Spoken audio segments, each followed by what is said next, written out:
जय गंगा मैया। दोस्तों, हिंदू धर्म में गंगा को एक पवित्र नदी की मान्यता प्राप्त है। महाभारत एवं पुराणों में गंगा की महानता और पवित्रता के बारे में बहुत सारे प्रशस्तिजनक श्लोक मौजूद हैं। स्कंद पुराण में भी गंगा के कई सहस्त्र नामों का उल्लेख मिलता है। दोस्तों, ऐसा माना जाता है कि कोई इस पवित्र नदी में एक बार डुबकी लगाता है तो उसके सारे पाप धुल जाते हैं। पर क्या आपने कभी ये सोचा है कि ऐसा क्यों कहा जाता है? तो दोस्तों, आज के इस वीडियो में हम आपको बताने वाले हैं कि क्यों गंगा को पापनाशिनी कहा जाता है और क्या सच में गंगा में नहाने से लोगों के सारे पाप धुल जाते हैं। नमस्कार दोस्तों, गुरु बिन ज्ञान नहीं यूट्यूब चैनल पर आपका स्वागत है। पौराणिक कथा के अनुसार एक बार भगवान शंकर और माता पार्वती गंगा नदी के किनारे घूम रहे थे और घूमते घूमते दोनों गंगा के तट पर पहुँचे। तभी वहाँ पर माता पार्वती ने देखा कि हजारों लोग गंगा में डुबकी लगा रहे हैं।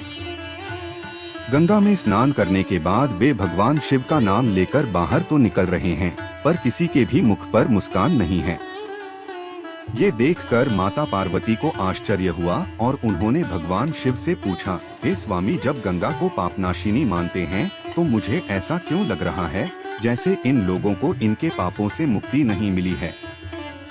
क्या गंगा अब पहले की तरह पवित्र नहीं रही?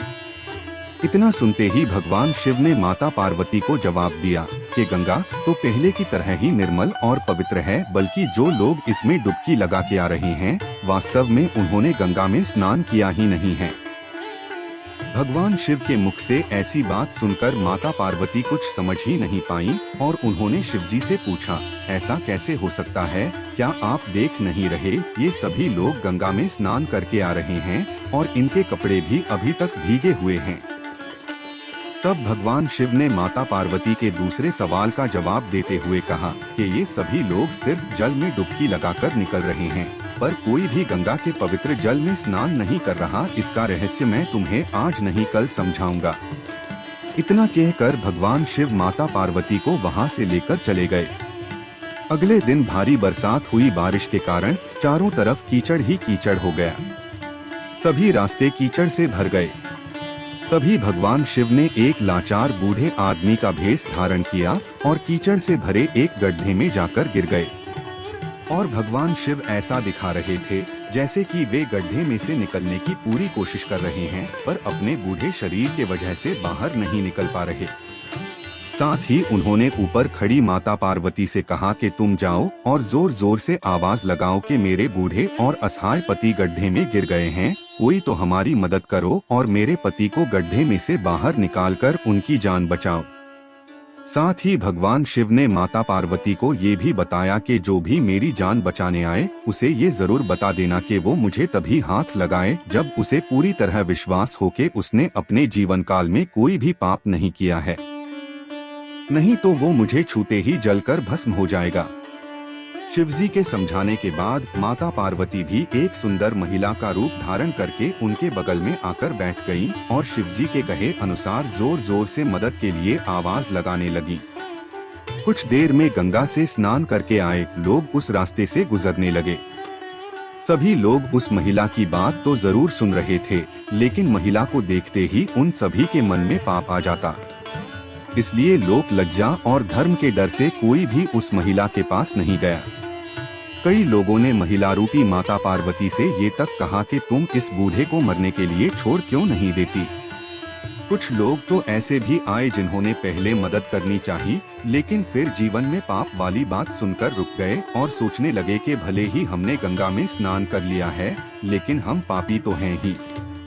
इसी तरह कई लोग आए पर माता पार्वती की बात सुनकर वहां से चले गए।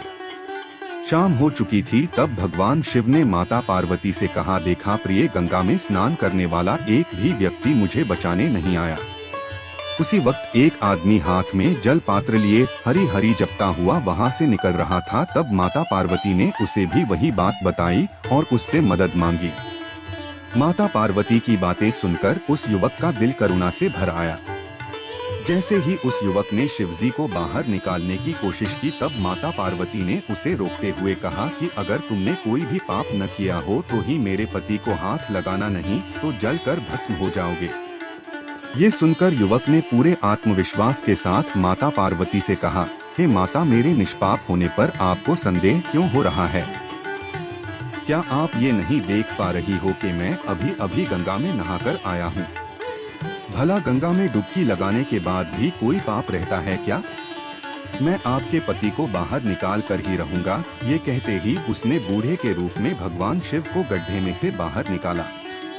युवक के इस काम से प्रसन्न होकर भगवान शिव और माता पार्वती ने उस युवक को अपने असली रूप में दर्शन दिए और उसे आशीर्वाद देकर वहां से चल पड़े।